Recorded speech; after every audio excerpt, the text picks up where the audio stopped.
하나님 말씀 함께 찾겠습니다. 마태복음 13장 1절에서 9절까지 말씀. 제가 가진 성경은 신약성경 20페이지. 마태복음 13장 1절에서 9절까지 말씀.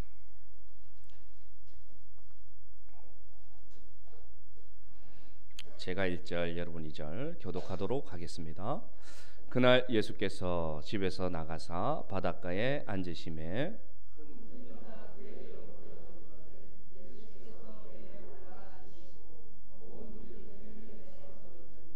예수께서 비유로 여러 가지를 그들에게 말씀하여 이르시되 씨를 뿌리는 자가 뿌리러 나가서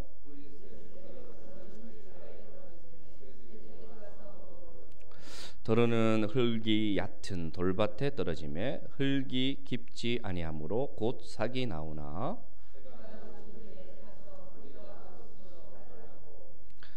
더러는 가시 떨기 위에 떨어지매 가시가 자라서 기운을 막았고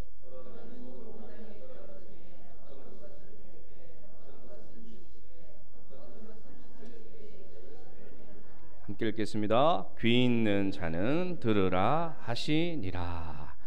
아멘. 예수님 앞에 많은 무리들이 나왔어요. 그래서 오늘 예수님께서 어떤 모습으로 오늘 말씀을 전하시냐면요, 예수께서는 배에 올라가 앉으시고 그 배에서 앉으셔서 무리들을 향해서 오늘 예수님께서 비유를 통해서 천국에 대해서 이제는 본격적으로 선포하고 있습니다. 이 말씀은 우리가 어릴 때부터 참 자주 들었던 말씀들입니다. 그렇지 않습니까? 그런데 오늘 여러분 9절에 보십시오. 오늘 9절에 보면 주님께서 오늘 비유로 하신 이유를 나타내시는데 그 이유는 9절에 있는데 귀 있는 자는 들으라 하시니라 이렇게 되어 있습니다. 귀는 누구나 다 있습니다. 귀는 다 있습니다. 그런데 오늘 주님께서 이렇게 하신 이유는 성경을 통해서 보면 예수님은 구원의 소식과 복음에 대해서 전할 때는 항상 이 전제를 붙입니다. 귀 있는 자는 들을지어다. 그 선포를 복음과 천국에 대해서 말씀하실 때는 꼭 이 전제를 붙여주십니다. 첫 번째 딱 보시면 어떤 비유냐, 씨를 뿌리는 자가 오늘 씨를 뿌리러 나아갔습니다. 그런데 이 씨앗들이 더러는 길가에도 떨어지고 흙이 얕은 돌밭에 또 떨어지고 가시 떨기가 가득한 그 땅에도 떨어지고 또 더러는 좋은 땅에도 떨어지더라. 주님께서 오늘 설명하고 있습니다. 씨를 뿌리는 자는요, 이 농부는 넉넉하게 뿌리는 것을 알 수가 있습니다. 좋은 땅만 딱 골라서 뿌리는 것이 아니라 이렇게 뿌리듯이 넉넉하게 뿌리는 것을 볼 수 있는데 오늘 씨를 뿌린 자는 누구를 말합니까? 예수님을 말하죠. 또한 씨를 뿌린 자는 누구를 말합니까? 하나님의 말씀을 전하는 자를 말하고 있습니다. 주님은요, 구원의 소식, 복음을 넉넉하게 뿌려주시는 분이었습니다. 그래서요, 그 말씀의 씨를 간직하는 자는 그 땅은 열매 맺는 땅이 될 것이다. 오늘 귀 있는 자는 들으라 말씀하고 있습니다. 예수님께서 왜 이렇게 말씀하셨느냐, 왜 오늘 이 땅의 비유를 하셨느냐, 13절 오늘 보시면은 주님께서 하신 이유를 설명합니다. 13절 읽습니다. 시작. 그러므로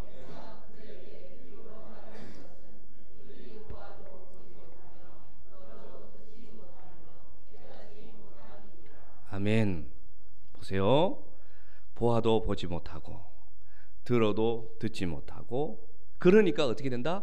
깨닫지 못하는 자들이 큰 무리가 모여 있지만 이들 중에는 대다수가 주님의 말씀을 깨닫는다 못 깨닫는다? 못 깨닫는다는 것입니다. 그래서 오늘 이 참 중요한 비유를 해주고 있습니다. 이 시간에는 우리 모든 성도님들에게 들을 귀가 열리기를 주의 이름으로 축복합니다. 열려지기를 원합니다. 에바다 열려지는 역사가 먼저 있기를 바랍니다. 오늘 말씀을 들어가 보겠습니다. 본론에 들어가서 그러면 오늘 예수님이 말씀하신 이 땅, 이 밭의 비유가 우리에게는 어떤 비유로 주시기 위함인가? 오늘 말씀의 거울에 비추어서 우리의 심령을 말씀의 거울에 비춰보는 시간 되기를 원합니다. 첫 번째, 첫 번째 어떤 땅이냐? 길가와 같은 마음밭이 있습니다. 길가와 같은 밭이 있습니다. 4절에 나와 있습니다. 같이 읽습니다. 뿌릴새 덜어는 길가에 떨어짐에 새들이 와서 먹어버렸다. 씨앗이 떨어졌어요. 길가예요. 그러니까 새들이 이때다 하고 와서 다 주워 먹어버렸습니다. 예수님은 친절하셔서 설명합니다. 19절 시작. 아무나 천국 말씀을 듣고 깨닫지 못할 때는 악한 자가 와서 그 마음에 뿌려진 것을 빼앗나니 이는 곧 길가에 뿌려진 자다. 오늘 설명하고 있습니다. 말씀을 품지 못하는 땅이에요. 말씀을 받은 준비가 안 된 것을 말합니다. 밭이 아직 되지 못한 상태를 말합니다. 그래서 전혀 말씀을 들어도 감흥이 없어요. 여기서 새가 물어버린다는 표현은 어떤 말씀이냐? 한 귀로 듣고 한 귀로 흘려버리는 상태를 말하고 있습니다. 이런 상태는 영적으로 보면 어떤 상태냐? 아직도 대적들의 지배 속에 사는 자들을 말합니다. 쉬운 말로 하면요, 세상에 속해서 하나님께로 전혀 다가가지 못하는 사람들의 상태가 뭐냐? 길가와 같은 마음밭의 상태입니다. 적어도 이 자리에 계신 분들은 길가밭은 아니라고 저는 확신합니다. 아멘. 만약에 혹시라도 그런 분이 이 자리에 계시다면 이 시간 마음으로 기도하시길 바랍니다. 주님, 오늘 전해지는 말씀을 통해서 저의 귀가 열려지게 하여 주옵소서. 마음으로 기도하시는 저와 여러분 되기를 바랍니다. 두 번째 밭은 어떤 밭이냐? 돌밭과 같은 마음밭이 있다고 말하고 있습니다. 5절 6절 읽어봅시다. 들어는 흙이 얇은 돌밭에 떨어지며 깊지 아니하므로 곧 싹이 나오나 해가 돋은 후에 타서 뿌리가 없으므로 말랐고. 그렇게 되어 있습니다. 뿌리가 없으므로 말랐고. 예수님 설명합니다. 21절 있습니다. 그 속에 뿌리가 없어 잠시 견디다가 말씀으로 말미암아 환난이나 박해가 일어날 때에는 곧 넘어지는 자요. 이렇게 설명하고 있습니다. 환난이나 박해가 일어나면 넘어져 버리는 자를 오늘 돌밭과 같은 자다. 이렇게 설명하고 있습니다. 이 땅은요, 흙이 얕기 때문에 뿌리를 내지 못합니다. 그래서 어려움이 닥치면 새하얗게 그냥 뿌리가 말라버립니다. 여러분, 이 땅은 제가 묵상하는 가운데 이런 땅을 말하는구나 생각하게 되었습니다. 이런 땅은요, 개개인에게 있는 내적인 이유 때문에 뿌리를 내지 못하는 마음밭을 말합니다. 개개인에게 있는 과거에 입은 역기능적인 그런 요소들이 마음에 남아 있었어요. 왜곡된 가치관을 가지고 있는 거예요. 쉽게 말해서 부정적인 성격을 가지고 있습니다. 삐뚤어진 마음을 가지고 있습니다. 어릴 적에 자기가 원하지 않는 상처를 받아가지고 또 살아오면서 예상치 못한 상처로 마음에 상처가 남아 있어서 아직도 낫지 못해서 이 안에 돌뿌리처럼 남아 있어서 하나님의 말씀이 들어와서 역사하려고 해도 그 돌뿌리에 부딪혀서 자라가지 못하는 신앙, 그런 실패의 기억으로 아직도 그 돌뿌리에 걸려서 넘어지고 있는 그 자를 무엇이라 말하느냐? 오늘 마음, 돌밭과 같은 마음이 있는 자라고 얘기하고 있습니다. 이런 땅에는 하나님의 말씀이 뿌리를 내릴 공간이 없습니다. 뿌리를 내리려고 하다가도요, 환난이나 어려움이 닥치면 예전에 당했던 비슷한 그런 자극만 나에게 와도 그냥 넘어져 버립니다. 그래서요, 하나님의 말씀이 선포되어도 오해합니다. 하나님의 말씀이 전해져도 부정적으로 생각하고 받지 않습니다. 진리가 선포되어도 진리라고 믿지 않고 의심합니다. 그래서 자기 생각대로 판단합니다. 그리고 조금만 자아를 건드리는 말씀이 전해져도 상처를 입어서 거부해버립니다. 표정이 굳어져 버립니다. 그리고 여러분, 여전히 실패할 것 같아서 과거의 기억이 아직도 남아있어서 숨어버립니다. 그래서 말씀이 전해져도요, 그 말씀이 그 속으로 들어가서 날것으로 남아있어서 소화를 시키지 못해요. 그래서 삶과 신앙이 늘 분리되어 있습니다. 늘 소화되지 못한 말씀으로 인해서 늘 채기가 있어서요, 늘 아파요. 영적으로 늘 아파요. 늘 신음하고 있어요. 살이 찌지 못해요. 늘 연약해서 빼빼 말라서 그 영혼이 야유해져 있습니다. 그런 마음이 어떤 마음이냐? 예수를 믿어도 흡수하지 못하는 신앙, 돌박과 같은 마음임을 오늘 주님이 가르쳐 주고 있습니다. 세월이 흘러가요. 아무리 오래 믿어도요, 변화가 일어나지 않습니다. 삶의 변화가 나지 않죠. 믿으나 역사가 일어나지 않습니다. 말씀이 공급되어도 흡수하지를 못하고 있습니다. 여러분, 오늘 이 말씀에 혹시 여러분이 조명되어서 나의 마음이 여전히 돌박과 같은 상태가 있다면 오늘 주의 말씀이 여러분에게 들려지기를 간절히 바랍니다. 정말 기억할 것은 무엇이냐면요, 여러분의 그 내부적 상처와 돌박과 같은 마음이 여러분의 잘못이 아닙니다. 여러분이 상처받고 싶어서 상처받은 것 아니고요, 여러분이 삐뚤어지고 싶어서 삐뚤어진 것 아닙니다. 그래서 제가 꼭 드리고 싶은 말씀은 여러분 안에 있는 그 돌밭, 그 상처, 여러분 잘못 절대 아닙니다. 우리 주님 앞에 나오시기를 원합니다. 우리 주님은 우리의 연약한 것을 친히 담당하시기 위해서 우리에게 오셨습니다.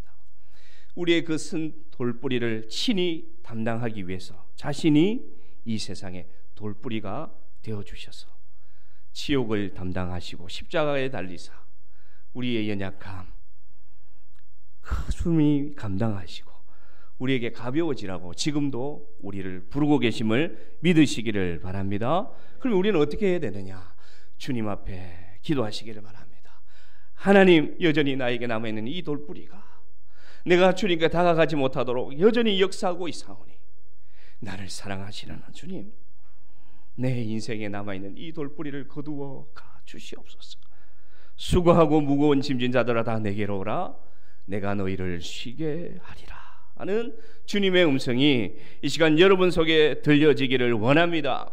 제가 책을 읽었는데요, 성경 말씀에 두려워하지 말라라는 말씀이 365번이 등장한다고 합니다. 365번이 두려워하지 말라라는 하나님의 음성이 들려진다고 합니다. 여러분, 이 시간 돌박과 같은 마음이 있다면 자책하지 마시고 원망하지 마시고 주님 앞에 내어놓고 이 말씀이 선포될 때에 주여 나에게도 주님이 자유케 하시는 역사가 일어나게 하여 주시옵소서. 내가 아무리 거두려고 해도 걷어내려고 해도 거둘 수 없는 이 상처를, 이 잘못된 생각을 주님 거두어 주시옵소서. 제가 주님께 나아갑니다. 기도하는 저와 여러분 되기를 원합니다. 또 어떤 밭이 있느냐? 가시덤불 밭이 있습니다. 가시덤불 밭. 말씀을 읽어볼까요? 7절에 나와 있습니다. 7절 말씀 시작. 들어는 가시 떨기 위해 떨어짐에, 이걸 설명한 말씀 22절 시작. 가시 떨기에 뿌려졌다는 것은 말씀을 들으나 세상의 염려, 재물의 유혹에 말씀이 막혀 결실하지 못하는 자여, 이렇게 되어 있습니다. 이런 마음은요, 자라지를 못하는데 그 말씀이 앞에 돌밭과 다른 점이 있어요. 돌밭은 내부적인 원인이에요. 내 개개인의 내부적인 원인이 돌밭이라면 오늘 이 가시덤불 밭은 어떤 밭이냐? 외부적인 요인이 있습니다. 외부적인 환경, 나를 둘러싼 배경, 그러한 문제, 인생사의 고달픈 문제들이 지금 현재 역사하는 것이 어떤 밭이냐? 가시덤불 밭입니다. 이런 밭은요, 말씀을 받을 때 아멘으로 받습니다. 그리고요, 이런 밭은 뿌리가 내리기도 합니다. 그런데 여러분, 이 밭은 자라다가요 상처를 만납니다. 자라다가 가시의 문제가 와서 찔려서 다시금 제자리로 돌아가 버리는 말. 그것이 어떤 마음밭이냐? 가시덤불 밭입니다. 이런 밭은 이 환경적인 원인 때문에, 외부적인 원인 때문에 늘 염려가 차지하고 있어요. 그래서 믿음이 자라려고 하면요, 그 자라서 그 열매가 나오려고 하는 자리에 항상 가시가 와서 먼저 찔러버립니다. 그래서 늘 뭔가 이루어지려고 하다가요, 조금만 더 견디면 이루어질 것 같은데 자라오지 못하고 시들버리는 그런 마음밭이 어떤 밭이냐? 가시덤불 밭을 말하고 있습니다. 이런 밭은 외부적인 환경인데 어떤 것이 있습니까, 여러분? 질병의 가시가 있습니다. 질병의 가시.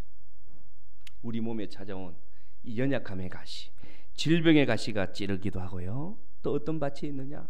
사람 사이에서의 인간관계에서의 그 문제 때문에 나를 찌르기도 합니다. 또 어떤 가시가 있느냐? 물질의 가시가 있어요. 물질의 가시. 물질의 가시. 이 물질의 가시가요, 열매를 맺으려고 하면 찔러버립니다. 질병의 가시, 사람의 가시, 물질의 가시가 나를 막아서 햇볕을 보지 못하게 하고 찔러버려서 하나님의 말씀이 결실을 맺을 수 있는 신앙까지 나아가지 못하도록 방해합니다. 참 안타까울 때가 많습니다. 이런 성도들이 사실 많이 있습니다. 돌도 제거되고요, 은혜를 받아서 주님께 구속의 은혜를 받아서 돌도 제거되고 뿌리도 내리고 자라가는 것 같은데 어느 순간 가보면 보이지가 않아요. 섬김의 자리에 보이지 않아요. 그래서 찾아가 보면 딱 예상한 것처럼 어떤 가시가 찔렀다고요? 질병의 가시가 찔러버렸습니다. 사람 사이의 문제의 가시가 찔러버렸습니다. 물질에 대한 가시가 찔러버렸습니다. 그런데 제가 말씀을 준비하는 가운데 드는 생각이, 오늘 한번 참 우리가 깊게 생각해야 되는 가시가 어떤 가시냐, 오늘 현대인들이 어떤 가시에 가장 많이 찔리느냐, 저는 물질의 가시라고 생각합니다. 마태복음 6장 24절에 이런 말씀이 있습니다. 한 사람이 두 주인을 섬기지 못할 것이니 혹 이를 미워하고 저를 사랑하거나 혹 이를 중히 여기고 저를 경히 여김이라. 너희가, 주님께서 말씀하셨어요, 하나님과 재물을 겸하여 섬기지 못하느니라, 이렇게 말씀했습니다. 천국 복음을 전파한 후에 주님이 바로 하신 말씀이 이겁니다. 물질에 대해서 딱 지적해 하시면서 뭐라고 하느냐? 하나님과 재물은 겸하여 섬길 수가 없다. 주님이 질병과 하나님은, 사랑과 하나님은 말하지 않습니다. 예수님이 딱 가르쳐 주셨는데요, 하나님과 대응되는 것, 하나님과 대적되는 게 뭐라고 오늘 말하느냐? 뭐라고 합니까? 재물입니다. 재물. 참 예수님 말씀이 틀린 말씀이 아니에요. 오늘 현대인들의 삶을 보면 가장 어떤 가시에 찔리느냐, 어떤 가시가 역사할 때 자라지 못하느냐? 재물의 가시가 찔려오면요, 믿음이 열매 맺지 못하고 그 자리에서 시들어버립니다. 참 신기하게도 여러분 경험하지 않았습니까? 마음에 하나님이 감동을 주실 때에 동시에 떠오르는 게 뭐냐? 물질에 대한 유혹이 떠오릅니다. 하나님이 믿음의 감동, 헌신의 감동을 딱 주시면 거의 동시에 떠오르는 생각이 어떤 생각이냐? 물질에 대한 염려가 딱 떠오릅니다. 여러분 경험하고 있지 않습니까? 그것은 무슨 말이냐? 다른 말로 하면요, 그 가시를 저는 물질에 대한 집착이라고 얘기하고 싶습니다. 여러분 기도하시기를 바랍니다. 하나님보다 더 귀한 것은 없네 라는 찬송이 있습니다. 하나님보다 더 귀한 것은 없네. 그러나 우리가 그 찬양을 할 때마다 우리의 고백이 참 고백인지를 주님 앞에 기도하면서, 주님, 하나님이 나에게 감동 주실 때 물질에 대한 염려와 물질에 대한 집착이 나를 찌르지 않도록 주여 나를 긍휼히 여겨 주옵소서 기도하시기를 바랍니다. 그 염려를 이겨낼 수 있는 방법은 무엇이냐? 누구를 기억하면 되느냐? 이 세상 물질보다 귀한 분 누구를 기억하면 되느냐? 예수 그리스도의 십자가입니다. 주님이 우리를 위하여 주신 생명은요, 이 세상 어떤 물질로도 바꿀 수가 없고요, 이 세상 어떤 보물로도 바꿀 수가 없는 그 고귀한 생명을 저 집사님을 위해서, 저 권사님을 위해서 주신 것이 아니라 여전히 연약한 가운데 있는, 여전히 죄악 속에 있었던 누구를 위해서? 나를 위하여 주셨습니다. 아낌없이 주셨습니다. 그 사랑이 우리 안에 남아있으면 하나님이 마음의 감동을 주실 때 더 이상 물질에 대한 염려와 물질에 대한 가시가 나를 찌르지 못할 줄로 믿습니다. 저는 이 시간 여러분께 감히 말하는데요, 액수를 말하는 것 절대 아닙니다. 목사님 헌금 설교하시구나, 아닙니다. 액수를 말하는 것이 아니라요, 따라 하시길 바랍니다. 마음의 인색함.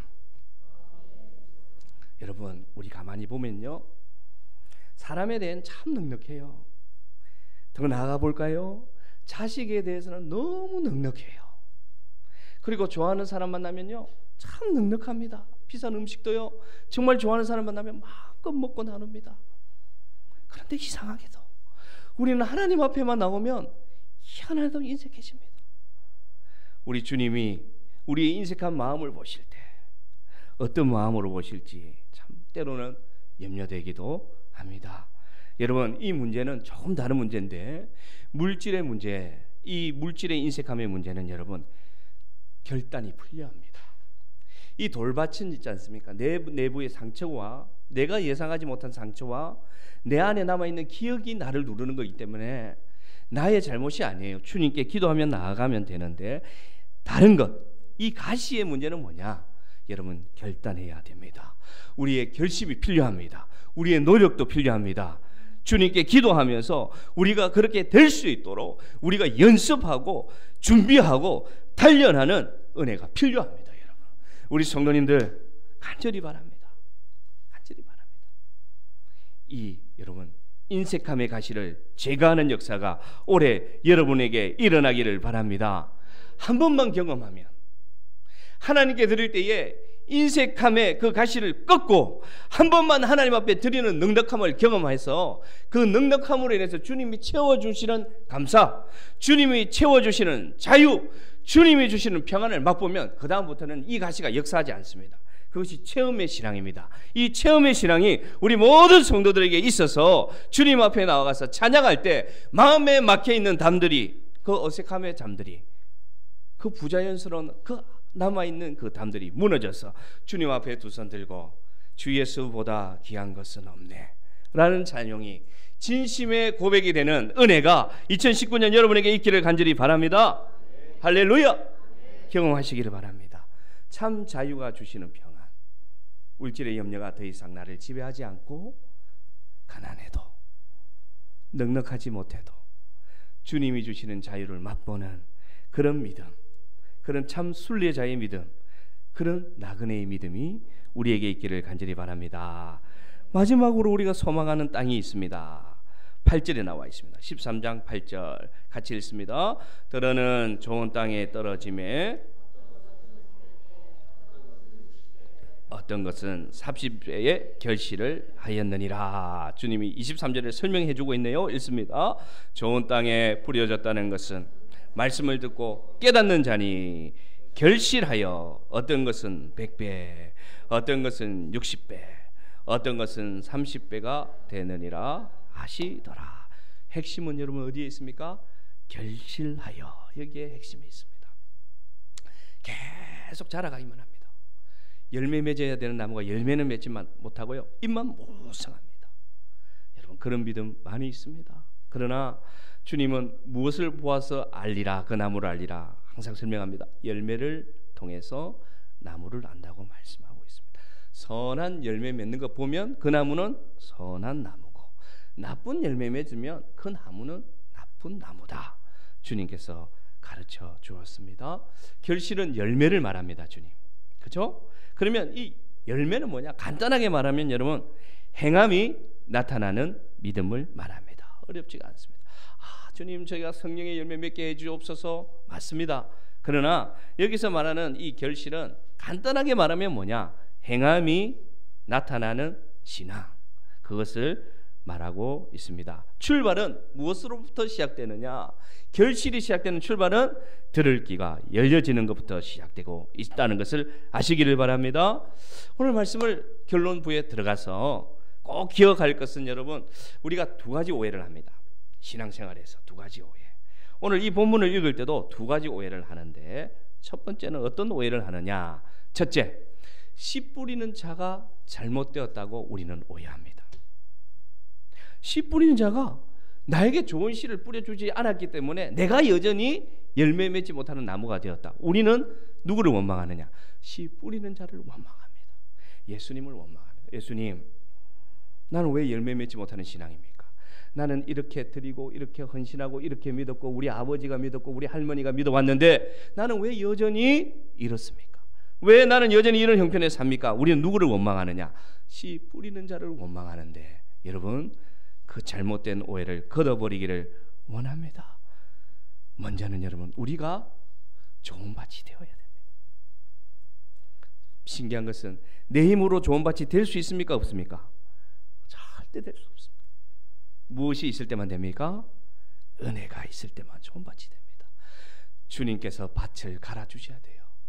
주님께서 내 심령에 성령의 은혜를 부어주셔서 메마르고 갈라진 심령에 이른 비와 늦은 비를 내려주실 때 우리는 옥토와 같은 밭이 될 수가 있습니다. 할렐루야. 씨 뿌린 자 원망하지 마시기 바랍니다. 주님 나에게는 왜 역사하지 않냐고, 주님 내 인생은 왜 이러냐고 주님을 원망하지 말고, 주님 제발 나를 연약히 여겨주셔서 내 갈라져 버린 이 마음에 주님 은혜의 단비를 내려 주시옵소서. 기도하는 저와 여러분 되기를 원합니다. 두 번째 오해가 뭐냐? 두 번째 오해가 뭐냐? 30배, 60배, 100배에 집중합니다. 우리는 여러분 현세적인 신앙을 가지고 있어서 우리도 모르게 나는 이왕이면 100배가 낫지. 나는 왜 30배밖에 되지 못할까? 저 집사님은 가만히 보니까 100배의 열매를 맺는 것 같은데 나는 왜 여전히 30배밖에 되지 못할까? 라고 목표적으로 이 본문을 볼 수가 있는데 여러분 잘못됩니다. 열매 맺는 것은 누가 합니까? 하나님이 하시는 거예요. 우리는 그 가지에, 우리는 형편없는 가지예요. 우리는 열매 맺지 못하는 가지예요. 그냥 열매 맺는 가지 대신 누구에게 붙어 있으면, 예수 그리스도의 나무에 접붙임 상태로 붙어 있으면 우리는 열매 맺는 자가 될 수 있다는 것을 믿으시기를 바랍니다. 30배, 60배, 100배에 집착하는 그런 믿음이 아니라, 그런 인본주의 믿음이 아니라, 그런 세속적인 믿음이 아니라 내가 주님께 붙어 있는 자가 되게 하여 주시옵소서. 주님 한 분이면 만족하는 믿음 되게 하여 주옵소서. 그래서 수많은 가시가 나를 찔러도 내가 스스로 고백할 수 있도록, 네가 아무리 나를 찔러도, 이 문제가 아무리 나를 찔러도 나는 주님의 가지에서 결코 떨어질 수가 없다. 믿음으로 고백하는 우리의 믿음 되기를 원합니다. 제가 서로를 막 이사야 말씀을 귀에 꽂고 들으면서 막 올라가는데 참 귀한 말씀을 하나 찾았습니다. 우리의 형편과 참 맞는 말씀을 이사야 말씀에 해두셨더라고요. 이사야 42장 25절 42장 25절 우리 한번 천천히 뜻을 생각하면서 읽어봅시다. 그러므로 여호와께서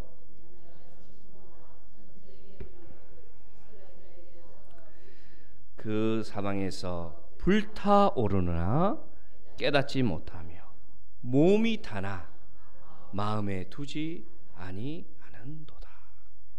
여러분 어디다가 줄을 그으면 되냐면요, 몸이 타나 마음에 두지 아니하는도다. 거기다 줄을 딱 그으십시오. 우리는 그렇습니다. 몸이 타요.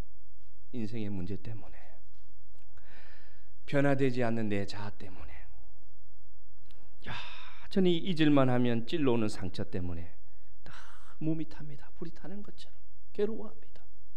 잠을 자지 못할 때도 있습니다. 염려 속에서, 한숨 속에서 멍하니 앉아서 지는 해를 바라볼 때가 있습니다. 그런데 여러분, 몸이 타고 있는데 우리의 마음은 어디에 있다고요? 하나님께 두지 못하는 거예요. 주님 앞에 기도하지 못하는 겁니다.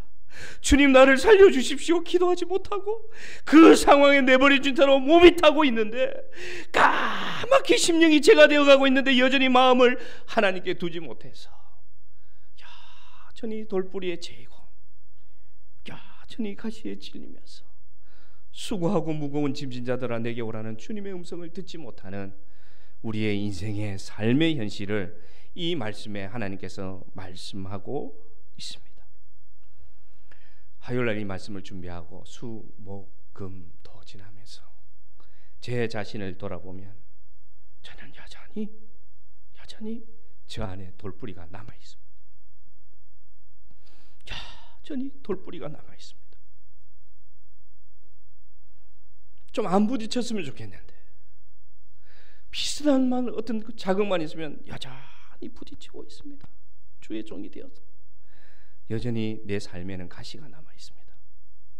좀 이 가시가 없었으면 좋겠는데, 이 가시만 제거되면 참 살만 나겠는데 하는 가시가 여전히 저에게도 남아 있음을 이 시간 여러분 앞에 고백합니다.